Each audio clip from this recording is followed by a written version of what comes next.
Sehingga yang terjadi adalah nanti akan dibelokkan bukan pembuktian ijazah itu asli atau tidak karena memang bukan forumnya, tetapi hakim dan jaksa sibuk mencari-cari kesalahan dari TRR ini, Tifa, Roy, dan Rismond. Karena itu menurut saya kita minta perhatian semua komponen. Makanya kita tidak hanya ke MK, tapi juga ke Komnas HAM, ke Komisi 3 DPR. Karena kalau kita hanya mengandalkan polisi atau penyidik yang diduga masih sangat kuat kaitannya dengan kekuatan Solo, maka orang mengatakannya parcok yang Solo dan lain sebagainya, maka akan berat bagi kita kemudian untuk melihat adanya fairness, adanya equal treatment dalam proses penegakan hukum kasus ini.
Bung Refli, ini Jumat lalu ajukan uji materi.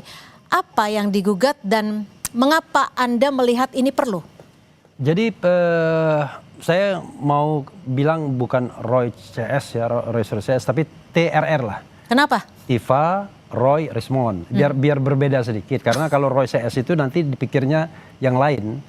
Padahal ini kan RRT atau TRR lah ya. Oke. Yang mengajukan Tifa, Dr. Tifa, kemudian Roy Suryo dan Rismond Sianipar. Kami Bala RRT, Barisan Pembela RRT atau TRR ini sebagai kuasa hukumnya. Jadi ada 6 pasal yang kita ajukan. 6 pasal itu adalah pasal-pasal yang dikenakan untuk menersangkakan mereka TRR ini ya.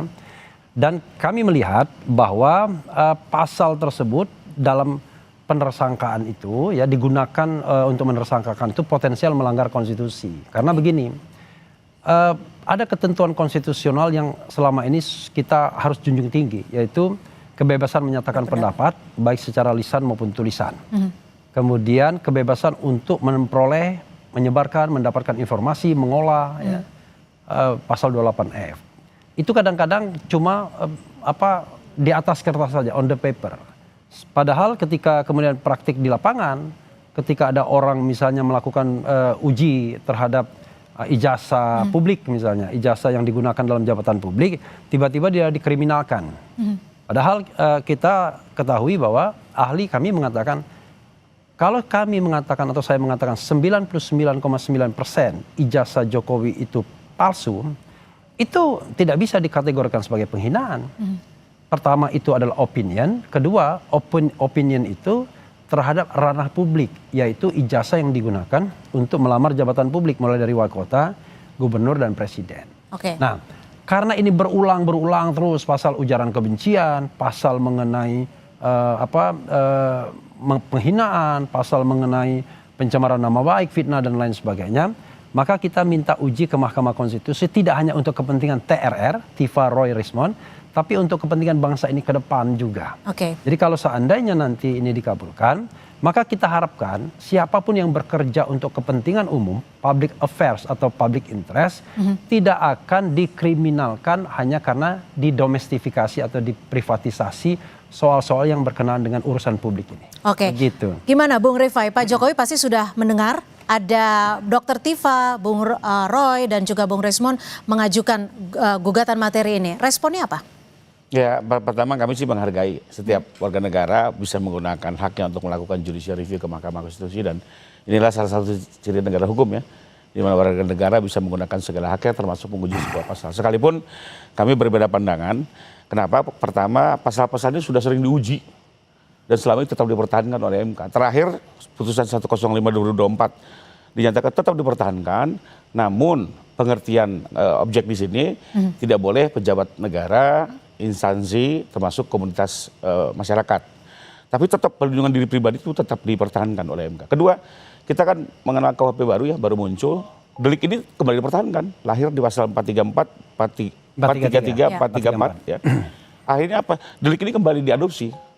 Artinya apa? Masyarakat, negara, pemerintah sepakat bahwa delik ini tetap ada. Dan menurut saya sebenarnya ini kan pengejawantahan dari pasal 28G UUD 45. Iya. Setiap orang berhak untuk mendapatkan perlindungan harkat dan martabatnya gitu. Di samping harta kekayaan. Tapi di sisi lain kan Pak Jokowi juga mantan pejabat negara. Kembali lagi, kan beliau melaporkan bukan sebagai presiden, beliau sebagai warga negara biasa yang sudah purna tugas, memiliki kehidupan pribadi, tapi masih terus diserang karena itu dia menggunakan haknya sebagai warga negara. Dan kembali lagi sebenarnya karena ini diatur di konstitusi, menurut saya ini kan tidak bertentangan dengan konstitusi keberadaan pasal itu. Bahwa misalnya ada persoalan dalam penegakan hukum, itu persoalan lain. Jadi bukan persoalan normanya ya. Nah terus kembali lagi, menurut saya menjadi unik juga kalau sekarang Pak Roy CS menguji pasal ini. Kenapa? Karena baru saja kita dengar bahkan bulan ini. Bukan Roy CS, Dr. Tifa, Roy dan Rismon. Ya, Pak Roy dan siapa dua orang menggunakan pasal ini untuk melaporkan Bang Egy. Artinya di satu sisi dia meragukan kebenaran pasal ini, tapi di sisi lain dia baru saja menggunakan pasal ini untuk apa? Menggunakan hak hukumnya untuk melaporkan Bang Egy. Jadi kalau menurut saya bagian dari strategi pembelaan boleh-boleh saja, tapi menurut saya pasal ini tetap ada dan saya pribadi merasa memang negara tidak hanya perlu melindungi setiap harta kekayaan, tapi juga harkat dan martabat. Dan menurut saya nama baik ini sesuatu yang penting. Akhirnya ada standar moral di bangsa ini, Mbak. Karena kalau nama baik bukan sesuatu yang penting yang perlu dilindungi, apalagi yang menjadi dasar sebuah integritas moral. Jadi Anda mau bilang ketika uji materi dilakukan di MK, tapi di satu sisi pasal itu digunakan untuk Egy Sujana, berarti Bung Refli nggak konsisten gitu? Bukan keliru. Bukan gitu, keliru. Itu keliru. Iya pengajunya dong. Kalau Bung Refli kan gini, satu hukum ya. Saya jelaskan ya. Yang kita minta adalah agar pasal itu tidak digunakan untuk public affairs, tidak digunakan untuk urusan publik. Jadi kan sudah ada pembatasan-pembatasan oleh MK. Bahwa yang namanya pejabat publik nggak boleh tersinggung. Ya. Tapi kan sudah tidak menjabat lagi Pak Jokowinya. Nah itulah kita minta bahwa tidak hanya pejabat publik tapi urusan publik juga. Ini kan public interest. Yang kita persoalkan adalah sebuah ijazah yang merupakan urusan publik, dokumen publik. Jadi bukan lagi dokumen privat ini. Nah itulah sebabnya kita minta perluasan lagi oleh MK. Jadi memang pasal ini berulang kali diajukan, diujikan. Tetapi pengujiannya tersebut itu mendapatkan pengakuan atau putusan-putusan yang menguntungkan terus. Sebagai contoh misalnya presidential threshold, itu puluhan kali diajukan. The last finally kemudian dikabulkan juga. Nah ini nanti kita tidak minta dihapuskan sama sekali karena ada hak privat yang harus dilindungi. Tetapi yang kita minta adalah whenever yang dipermasalahkan itu adalah urusan publik atau public interest sebagaimana dinyatakan di pasal 433 yang KUHP baru dan lama juga ada di 310, maka kita mengatakan Anda tidak bisa dikriminalisasi kalau Anda menjalankan public interest atau urusan publik.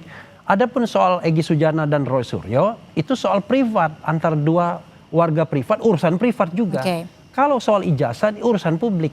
Nah, karena ijazah itu digunakan saat mencalonkan, itu maksud Anda? Untuk public official. Jadi kalau misalnya ijazah itu ditaruh saja di bawah bantal walaupun palsu nggak ada urusan. Tapi karena dia digunakan untuk jabatan publik mulai dari wali kota sampai presiden, maka dia menjadi urusan publik. Kapanpun bisa dipersoalkan walaupun sang pemiliknya sudah lagi tidak menjabat. Apalagi sekarang masih dia menjabat di Danantara sebagai public official begitu. Tetapi kita tidak persoalkan lah itu. Yang kita persoalkan adalah seharusnya orang yang bekerja untuk urusan publik atau public interest tidak boleh dikriminalkan. Ijazah Jokowi itu adalah urusan publik bukan urusan privat. Anda yakin akan dikabulkan oleh Mahkamah Konstitusi? Nah, kalau kita nggak yakin ngapain kita maju? Jika kita bicara soal berandai-andai ya, jika ini dikabulkan oleh Mahkamah Konstitusi, apa langkah hukum yang akan dilakukan Pak Jokowi? Ya kami menghormati ya apapun keputusan nanti. Tapi yang menjadi menarik adalah begini, apakah kita mau bangun sebuah kaidah setiap pejabat publik atau setiap presiden Indonesia sekalipun sudah berakhir masa jabatannya, tapi seumur hidupnya dia harus menerima fitnahan, cacian, makian tanpa bisa menjaga harkat dan martabatnya. Menurut saya nggak fair. Orang-orang yang pernah bekerja untuk negeri ini justru harusnya mendapat penghargaan. Ini enggak. Seolah-olah kalau kaidah yang dibangun adalah seumur hidupnya setiap pejabat negara harus siap dicaci, dimaki, difitnah tanpa boleh membela dirinya. Apa bangunan itu yang mau kita bangun dalam itu kehidupan keliru juga. bermasyarakat? Gitu. Oke, ditahan. Satu hal dari putusan KIP juga menarik. Ya, tadi kan sebenarnya kan teman-teman berangkat dari putusan KIP seolah-olah ini dokumen publik. Ya. Tapi coba cermati kaidah yang KIP. Beli kurang kaidah mereka begini. Kalau ternyata si cabub ini tidak terpilih, maka itu menjadi dokumen pribadi. Ya. Kalau dia terpilih menjadi dokumen umum. Artinya kalau tidak terpilih tetap private. Ini sekarang pejabat ini sudah berakhir. Tapi kan Apakah dokumen tidak itu menjadi yang digunakan saat beliau kembali mengajukan lagi. diri. Makanya kalau dia tidak terpilih maka dia tidak menjadi Betul, private. iya. Dia sudah ikut loh kontestasi. Tapi pada saat dia kalah maka dokumen menjadi private. Itu beda. Yang menang dia akan lanjut. Nah sekarang orang ini sudah pensiun, sudah berakhir. Beda. Apakah terus bisa diacak-acak apa tuh diserang, dibuat sedemikian rupa ya? Ini juga kaidah yang perlu kita dalami. Sejauh mana sih kita melihat apa namanya? Saya setuju bahwa setiap pejabat publik perlu ada pertanyaan publik, tapi juga ada batasan-batasan yang perlu kita hargai. Nanti kita lihat putusan MK bagaimana memandang ini ya. Tapi buat saya pribadi, menurut saya kalau dia sudah berakhir. Jadi belum ada bayangan akan langkah hukum apa ketika MK mengabulkan? Oh enggak, itu pembuatan hukum pihak ya. Kami nggak bisa masuk sebagai pihak yang berkepentingan. Nanti DPR dan pemerintah yang menjadi pihak. Bisa, kalau mau masuk juga bisa. Bedanya apa tadi Bung Refli? Jadi kita harus bedakan antara before, during, dan after. Kalau before itu Anda tidak masuk during, sehingga it's okay kalau seandainya Anda masuk dokumen publik, tapi karena Anda tidak terpilih sebagai pejabat publik, maka dia tidak menjadi dokumen publik, kan begitu. Tapi kalau Anda sudah menjadi pejabat publik, apalagi 20 tahun, hampir dari wali kota ya, dari wali kota ya. 15 tahun lah, 20 tahun, maka kita sudah bicara tentang dokumen yang sudah digunakan sebagai pejabat publik. Beda. During dan after. Nah, pertanyaannya adalah ketika Anda after, apakah Anda masih bisa digugat? Yang digugat itu sebenarnya bukan Pak Jokowinya. Yang digugat ijazah yang digunakan. Sama saja kita misalnya mempermasalahkan kebijakan-kebijakan yang Jokowi ambil misalnya. Direview kebijakan tersebut. Ya kebijakan itu masih bisa direview. Misalnya kereta cepat, bandara dan lain sebagainya. Kalau ditemukan korupsi di sana misalnya, ya Pak Jokowi tetap bisa dituntut. Nah, tetapi tindakan-tindakan Pak Jokowi setelah tidak lagi menjabat, ya misalnya dia melakukan apalah. Itu tidak bisa dihitung. Itu lain lagi masalahnya. Tapi juga ada yang menyatakan atau mungkin orang menduganya ini adalah upaya yang dilakukan Tifa Rismon Roy untuk menghindari status tersangkanya. Tapi dijawab usai jeda. Tetap bersama kami di Sapa Indonesia Malam. Terima kasih Anda masih bersama kami di Sapa Indonesia Malam dan kita masih membahas soal uji materi atau judicial review yang diajukan oleh Dr. Tifa, Bung Rismon dan Bung Roy ke Mahkamah Konstitusi. Bang Refli, kalau banyak juga yang mengatakan atau menduga upaya yang dilakukan saat ini bukan sekedar konstitusional aja, tapi karena ada penersangkaan Roy, Tifa dan juga Rismon. Jadi gini, yang ingin terbebas dari hukumkah atau bagaimana? Kalau mau terbebas dari hukum sudah pasti. Kan begini, kami beranggapan bahwa penersangkaan itu tidak justified. Melanggar undang-undang, bahkan melanggar hak asasi manusia.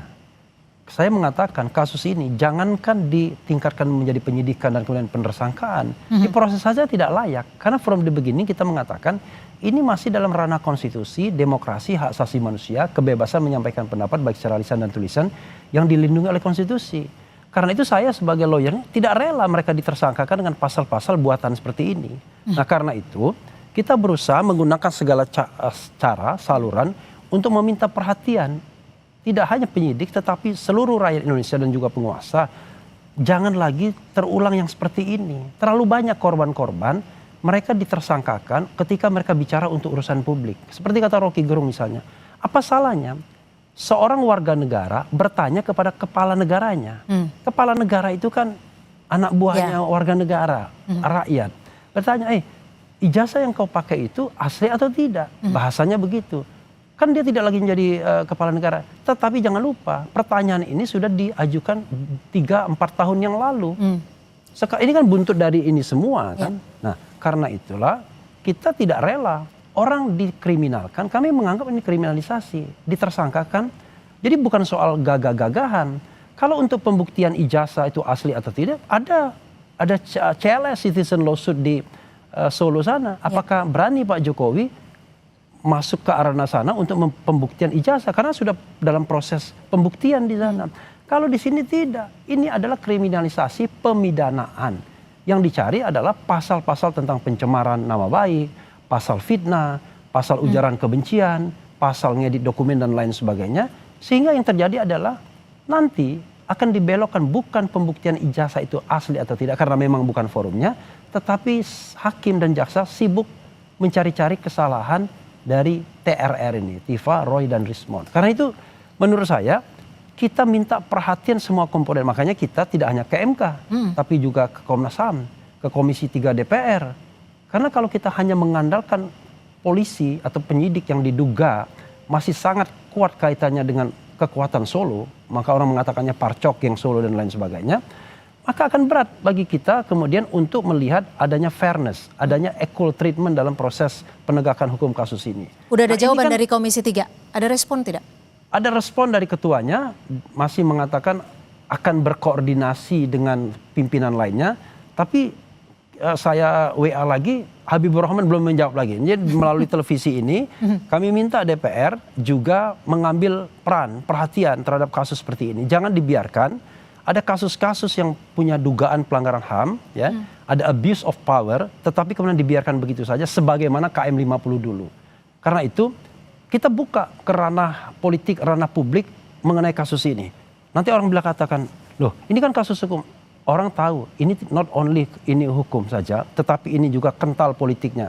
Kental ada equal treatmentnya, kental ada pengaruh geng Solo terhadap kekuasaan penyelidikan dan penyidikan. Kalau tidak mungkin di Barreskrim Mabes Polri sebelumnya mengenai laporan mengenai penggunaan ijazah palsu atau dokumen palsu itu dihentikan begitu saja. Padahal banyak sekali bukti atau alat bukti yang bisa diajukan sebagai sebagai fondasi agar kasus ini betul-betul diperiksa apakah ijazah itu palsu atau asli. Gimana Bung Rifai menanggapi, meresponnya? Ada yang disebut ini kriminalisasi. Pak Jokowi pasti juga udah mendengar pasti dong. Dia bilang tidak. dan bagaimana tadi Bung Refli tegas menyebutkan parcok lah, apalah. Saya nyebut parcok itu kan niru orang lain aja kan. Jadi kembali lagi ini kan argumentasi lawyer ya. Kalau kami memahami lah argumentasi yang dibangun. Tapi ini kembali lagi mumpung di televisi saya ingatkan publik juga bahwa yang tapi sebelum jadi lawyer saya begini juga argumentasi saya. Bahwa you can check it ya kan. Lagi-lagi kami meyakini betul tindakan fitnah maupun pencemaran yang dilakukan oleh Pak Roy CS atau Pak Roy CS ya semua ya. Bukan Roy CS. Tidak ada kaitannya. Beda itu Roy CS. Tidak ada kaitannya dengan penelitian maupun kegiatan akademik. Dan itu fakta. Silakan publik melihat searching di sosial media seluruh tayangan mereka dari bulan Januari sampai dengan April 2025, 4 bulan berturut-turut. Kami menemukan 31 objek. Mereka memfitnah, menghina Pak Jokowi, menyatakan ijazah palsu, menggunakan ijazah palsu. Tapi sebelum memfitnah dan menghina Pak Jokowi kan permintaannya jelas. Pembuktian bahwa ijazah ini asli atau palsu saat itu. Tidak, balik lagi. Yang kita laporkan adalah tidak ada satu kalimat pun mereka mengklaim diri sebagai peneliti ataupun melakukan kegiatan akademis. Itu keliru. Ya. Coba Anda lihat interview Dr. Tifa pada tanggal 15 April. Dia mengatakan peneliti. Ya, coba lihat. Itu clear. Tanggal berapa? Tanggal 15 April, Dr. Tifa. Ya, nanti kita saling buktikan aja. Ketika di interview kami sebagai peneliti katanya. Baru setelah itu ketika dia mengunjungi UGM. Baru setelah kami laporkan di 30 April, nah, beberapa minggu kemudian mereka langsung membangun alibi seolah-olah peneliti. Tapi kan Jokowi White Paper itu juga memang setelah di status tersangka. Bulan Agustus, Mbak. Itu baru bulan Agustus. Jadi Anda kembali lagi bikin buku itu sebulan 2 bulan. Apalagi Jokowi White Paper itu dikatakan Dr. Ridho Rahmadi mengatakan bahwa apa yang ditampilkan Dr. Tifa itu setara dengan S3. Bayangkan. Anda bisa nggak membuat sebuah karya yang dianggap setara dengan S3 dengan 1 bulan 2 bulan saja. Jadi itu ceritanya memang lagi on process, ongoing ya. Iya. Tapi kalau kami lihat ya, dan kalau dilihat di tayangan ya, kalau betul akademis, mana mungkin nusa kambangkan Jokowi, asingkan Jokowi. 1 miliar % palsu. Itu kan kalimat-kalimat yang jauh dari kalimat akademis. Kita harus membedakan ya. Itu satu. Jadi kami melihat ini semua argumentasi yang dibangun untuk membingungkan publik bahwa seolah-olah penelitian. Dan kami paham lah itu gaya-gaya pengacara selalu seperti itu. Cuma saya sendiri yakin baik polisi, jaksa, hakim tidak akan. Bukan pengacara saat itu. Bukan pengacara. Roy, Tifa dan Rismond. Enggak, dia akan tetap melihat semua lawyer akan membangun alibi. Ini yang membangun alibi pertama kali lawyernya loh. Menyatakan lawyer yang mana? Ya nanti lihat ditanya. Abang belum masuk waktu itu. Nah dari situ masuk. Bung Refli belum join ya? Dan saya tanggapi. Ini alibi murahan, ya. Udah sering terjadi kok ya seperti ini. Tapi saya yakin juga hakim tidak akan terkecoh. Karena yang kami laporkan adalah 31 objek. Silakan dilihat di 31 objek. Yang paling krusial kedua, 3. Mbak, buku baru muncul bulan Agustus. Ini kan hanya tapi tadi udah dijawab, ya, karena kan butuh proses untuk membuat ini hanya alibi yang dibangun. Nah terus Anda bisa bikin setara disertasi hanya waktu 3 bulan. Saya satu fakta ya. Kami sebagai kuasa hukum tidak pernah meminta untuk penahan, tapi kalau relawan berkali-kali meminta untuk penahan. Nyatanya ditahan nggak? Tidak kan? Artinya polisi tidak bisa diatur. Bukan nggak bisa diatur. Polisi itu dikontrol oleh Solo, menurut saya terlalu terlalu berlebihan. Nah, soal kasus lemah tidak lemah, biarkan nanti di persidangan. Apalagi di pasal 312 maupun di pasal 434 KUHP baru, lebih kurang gini Mbak. Dalam konteks delik penghinaan atau fitnah, si tertuduh bisa dia membuktikan kebenaran tuduhannya. Kedua, dia bisa terbebas karena alasan pembelaan diri ataupun terbebas karena kepentingan umum. Tapi ini semua hanya bisa diuji oleh hakim. Jadi kembali lagi, boleh saja dibangun sekarang, tapi nanti harus hakim memutus. Tidak ada kewenangan penyidik. Tapi kalau kita flashback beberapa tahun ke belakang, kan kasus ijazah Jokowi ini sebenarnya sudah lama loh. Sudah lama dan sudah selesai, sudah clear. Udah nggak selesai. Gimana selesai? Ini kan dibangun lagi ya, setelah beliau turun. Tidak pernah selesai. Diangkat lagi tanpa sekarang. Pak Jokowi akan menampilkan ijazahnya di pengadilan. Selama ini juga sudah ditunjukkan di mana-mana. Oke. Nggak ada. Tapi yang pasti nggak pernah kami tidak mungkin dia tunjukkan 15 kepada para tersangka yang kami laporkan. Itu kan palsu juga. Tidak akan fitnah, Mbak. Nggak mungkin. Oke, gimana Bung Karena kalau kami tunjukkan, langsung mereka tuding palsu dan pada saat palsu, apa yang mau ditanyakan? Itu menjadi lemah. Apa yang tapi kalau asli, apa yang mau ditanyakan? Terbukti. Jadi, oke, ada 31 objek sosial media. Objek. Dan itu rentan waktunya dari Januari sampai sebelum menyatakan bahwa ini adalah bagian dari penelitian. Itulah yang kami protes. Anda bayangkan melakukan sebuah tudingan pidana tiba-tiba dikasih time frame yang gila-gilaan dari tanggal 22 Januari sampai 30 April. Ada 30 link dan lain sebagainya. Sampai gelar perkara khusus. Artinya kita nggak tahu. Niat, Bang. Kita nggak ngerti sebenarnya tempusnya yang mana, lokusnya yang mana, peristiwa pidananya yang mana. Ini juga sempat diucap kali oleh Sylvester.